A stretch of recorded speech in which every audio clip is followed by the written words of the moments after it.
Welcome to all my students. आज हम लोग फिर से अपनी प्रोटीन की संरचना यानी कि स्ट्रक्चर ऑफ प्रोटीन की सेकंड क्लास लेकर आए हैं। आज हमें प्रोटीन के सेकेंडरी स्ट्रक्चर के बारे में जानना है, यानी कि प्रोटीन की द्वितीयक संरचना के बारे में। ये इम्पॉर्टेंट भी है, इसको आपको तैयार करना है। सबसे पहले हमें जानना है कि जो प्रोटीन अणु की लंबी और लचीली पेप्टाइड श्रृंखलाएं होती हैं। क्या बेटा? प्रोटीन अणु की लंबी और लचीली जो पेप्टाइड श्रृंखलाएं होती हैं वो दृढ़ श्रृंखला में वलित हो जाती है, घूमती चली जाती हैं। जैसे आपने प्राइमरी स्ट्रक्चर पढ़ा था, तो प्राइमरी स्ट्रक्चर को आप ध्यान रखिएगा, बिल्कुल एक चेन टाइप में होती है। आप ऐसे भी बना सकते हैं। ये आपकी प्राइमरी स्ट्रक्चर है और इनके बीच जो ये छोटे छोटे गोले टाइप के आपने बनाए हैं, इनके बीच हाइड्रोजन बॉन्ड पाया जाता है। क्या पाया जाता है? Hydrogen bond. या सिंपल अगर आप एक लाइन खींच देते हैं तो उसका मतलब भी प्रोटीन की प्राइमरी स्ट्रक्चर ही है, जो कि हमने कल दिखाया था CO और NH वाली बॉन्डिंग वाली। ठीक, तो प्रोटीन अणु की लंबी लचीली पेप्टाइड श्रृंखलाएं दृढ़ श्रृंखला में वलित हो जाती हैं, घूम जाती हैं। इसे ही प्रोटीन की द्वितीयक संरचना कहते हैं।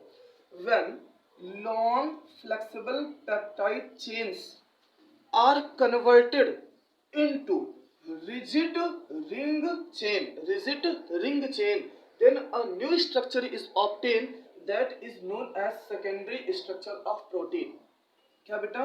When long flexible peptide chains converted into rigid ring chain structure, then this structure is known as secondary structure of protein. और बेटा द्वितीय संरचना में पेप्टाइड बंध और पेप्टाइड श्रृंखला में उपस्थित CO और NH के बीच हाइड्रोजन बंध पाया जाता है। पेप्टाइड बंध व पेप्टाइड श्रृंखला में उपस्थित C डबल बॉन्ड O व NH के बीच हाइड्रोजन बॉन्ड पाया जाता है। इन peptide bond and peptide chain C double bond O, between C double bond O and NH a hydrogen bond is present. क्या बेटा बोला मैंने? In peptide bond and peptide chain between C double bond O and NH a hydrogen bond is present. ठीक है बेटा। अब जो secondary structure है ये दो प्रकार का होता है। एक होता है अल्फा हेलिक्स संरचना, यानी कि अल्फा कुंडली संरचना, जिसके बारे में आपको पहले ही बता चुके हैं। और दूसरा होता है बीटा सीट स्ट्रक्चर, यानी कि बीटा परत संरचना। अभी हम लोग सबसे पहले जो जानने वाले हैं वो है अल्फा हेलिक्स स्ट्रक्चर, यानी कि आप इसको लिखेंगे अल्फा कुंडली संरचना। ठीक बेटा, देखो सबसे पहले सेकेंडरी स्ट्रक्चर बनाने के लिए आपको ऐसे बनाना पड़ेगा, ठीक है। और हमें नहीं लगता है कि कोई बच्चा ऐसा बना नहीं पाएगा, सब लोग बना लेंगे। फिर देखिए ऐसे बनाया और इसके बाद ऐसे लेगा, ठीक है। उसके बाद नीचे लाइन खींची ऐसे, और इसको यहाँ से फिर ऐसे ले गए, ऐसे बनाया। फिर नीचे लाइन खींची और इसको यहाँ से ले गए और ऐसे बनाया। फिर इसको नीचे ऐसे ले गए और यहाँ से लाइन खींची, ऐसे बनाया। फिर ऐसे किया और इस तरीके से आपकी जो सेकेंडरी स्ट्रक्चर है अल्फा हेलिक्स संरचना वो तैयार हो गई। ठीक है, कोई प्रॉब्लम किसी को? ध्यान रखना। अब यहाँ पर आप एक को साइडेड कर दीजिए हल्का सा और दूसरे को ऐसे ही रखिएगा। जैसे ये वाला पार्ट है, आप इसको पेंसिल से साइडेड कर दीजिए ऐसे, फिर इसको ऐसे बना लेने दीजिए। फिर इसको पेंसिल से क्या कर दीजिए? साइडेड कर दीजिए। फिर इसको ऐसे बना लेने दीजिए। फिर पेंसिल से इसको ऐसे कर दीजिए। ठीक, तो जैसे मान लो यहाँ पर C डबल बॉन्ड O है, तो यहाँ क्या होगा?